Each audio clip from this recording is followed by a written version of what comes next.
हमारे प्रिय मित्रों, शुभ संदेश का नया दिन के लिए हम आपको स्वागत करते हैं। आकाश के पंछियों को, बगिया के फूलों को भोजन और खूबसूरती देता प्रभु। आकाश के पंछियों को, बगिया के फूलों को भोजन और खूबसूरती देता प्रभु। जंगली मृगों को, नदिया के प्राणियों को सब कुछ देकर चलाता प्रभु। जंगली मृगों को, नदिया के प्राणियों को सब कुछ देकर चलाता प्रभु। मेरा प्रभु स्वर्ग सिंहासन, तज मेरी भलाई को सोचता सदा। आज का संदेश ब्रदर क्रिस्टोफर स्वामी मुंबई से बांटा जाएगा। प्रार्थना के साथ सुनिए। एक और बार इस शुभ संदेश में प्रत्येक भाई बहन को यीशु मसीह के नाम से स्वागत करता हूँ। और मैं भी परमेश्वर पिताजी को धन्यवाद देता हूँ कि प्रभु ने यह अवसर दिया कि आप लोग के बीच में परमेश्वर का वचन को बता सको। आए हम थोड़ा समय के लिए परमेश्वर के वचन की ओर जाएंगे। हम पढ़ेंगे फिलिपियो चैप्टर 2 वर्स 15, 16, 17। फिलिपियो 2 का 15, 16 और 17। ताकि तुम निर्दोष भोले होकर टेढ़े हठीले लोगों के बीच परमेश्वर के निष्कलंक संतान बने रहो, और जिनके बीच में तुम जीवन का वचन लिए हुए जगत में जलते दीपों के समान दिखाई देते हो, कि मसीह के दिन मुझे घमंड करने का कारण हो कि ना मेरा दौड़ना ना मेरा परिश्रम करना व्यर्थ हुआ। यदि मुझे तुम्हारे विश्वास रूपी बलिदान और सेवा के साथ अपना लहू भी बहाना पड़े तो भी मैं आनंदित हूँ और तुम सब के साथ आनंद करता हूँ। इन वचन पढ़ने द्वारा परमेश्वर पिताजी हमारे हृदय को आशीष करे। और यहाँ पर जो संत पौलुस जो फिलिप्पीस की कलीसिया को और वहाँ के विश्वासियों को इस प्रकार वो लिखता है कि तुम निर्दोष भोले होकर, और बाइबल में भी यीशु मसीह बोला कि कबूतर के नाय भोले, सांप के नाय चतुर होने चाहिए। और यहाँ पर लिखा है कि भोले होकर टेढ़े हठीलो लोगों के बीच, टेढ़े लोग हठीले लोग हमारे चारों तरफ हम देखते हैं कि हम उनके बीच जो कठोर मनुष्य के बीच परमेश्वर के निष्कलंक संतान बने रहो। हम उनके बीच परमेश्वर का एक निष्कलंक संतान होनी चाहिए। हमारे अंदर कोई दाग और कोई ऐसी बात नहीं होनी चाहिए। मगर यहाँ पर लिखा है कि हम उनके बीच एक निष्कलंक, और यहाँ पर लिखा है कि संतान बने रहो। किसका संतान? परमेश्वर का। उनके बीच हम लोग एक अलगावपन होनी चाहिए। हम और उन्हों में बहुत फ़र्क है। और यहाँ पर हम देखते हैं कि वो यहाँ पर संत पौलुस लिखता है कि और तुम उनके बीच संतान बने रहो, जिनके बीच तुम जीवन का वचन व जगत में जलते दीपों के समान दिखाई देते हो। तो हम जो उनके बीच में अविश्वासियों के बीच में, हम चारों तरफ अंधकार के लोगों के बीच में, और यहाँ पर संत पौलुस इस प्रकार बोलता है कि तुम उनके बीच कैसा जीवन का वचन लिए। जीवन का वचन परमेश्वर का वचन है।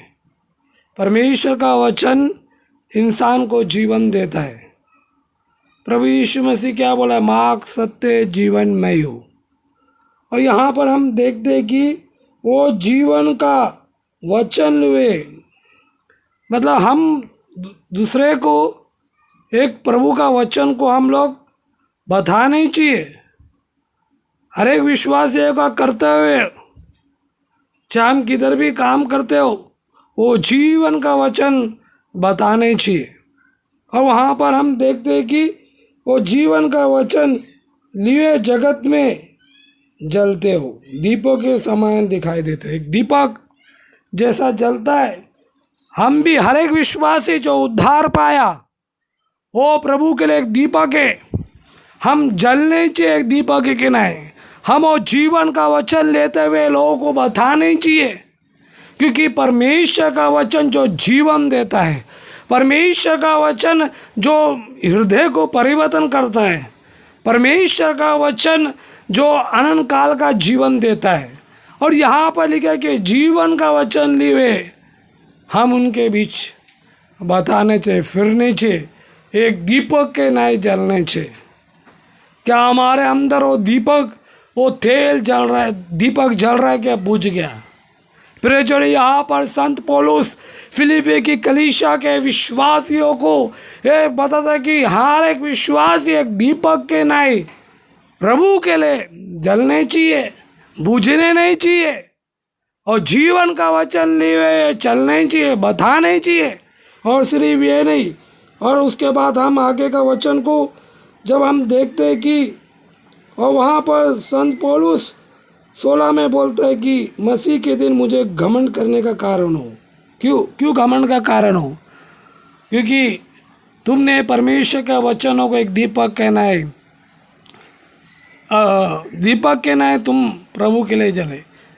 जीवन का वचन तुमने फैलाया, बताया, और मेरा परिश्रम व्यर्थ नहीं हुआ और मुझे घमंड करने के कारण हो। प्रभु में हमारा घमंड होने चाहिए। यहाँ पर संत पौलुस ये नहीं बोलता कि मैंने इतना बड़ा कार्य किया, ये है मेरे जीवन में, मैं इतना पढ़ाई लिखा है, मैं ये किया वो किया। नहीं, पौलुस का जो घमंड है कि जो उसने कलीसिया को स्थापना किया, वहाँ के विश्वासियों को तैयार किया, वे विश्वासी प्रभु के लिए एक दीपक के नाई जल रहे। और वो बोलता है कि मुझे घमंड का कारण हो कि ना मेरा दौड़ना, ना मेरा परिश्रम करना व्यर्थ हुआ। मैं दौड़ा, मैं परिश्रम किया, मैं आम के बीच में आया, प्रभु का वचन को बताया, उसका कोई व्यर्थ नहीं हुआ और वो उसका वो फल लाया उधर पे। और उसके बाद हम देखते कि 17 में, यदि मुझे तुम्हारे विश्वास रूपी बलिदान और सेवा के साथ अपना लहू भी बहाना पड़े तो मैं आनंदित हूँ। यहाँ पर कितना सुंदर सा वचन जो संत पौलुस जो अपना जीवन जो कलीसिया को अर्पण करता है, बोला है मुझे तुम्हारे कारण लहू भी बहाना पड़े। किसके कारण? विश्वासियों के कारण। और तो इसमें मैं आनंदित हूँ, मैं आनंदित हूँ। मैं तुम्हारे लिए, प्रभु के लिए खड़ा होने के लिए आनंदित हूँ। मैं तुम्हारे बीच में आके सुवार्ता बताने के लिए आनंदित हूँ। मैं तुम्हारे बीच में आके प्रभु का कार्य करने के लिए, काम करने के लिए आनंदित हूँ। उसके लिए मुझे कितना भी तकलीफ हो, मुझे अगर लोग मार भी दे तो मैं उसमें आनंदित हूँ।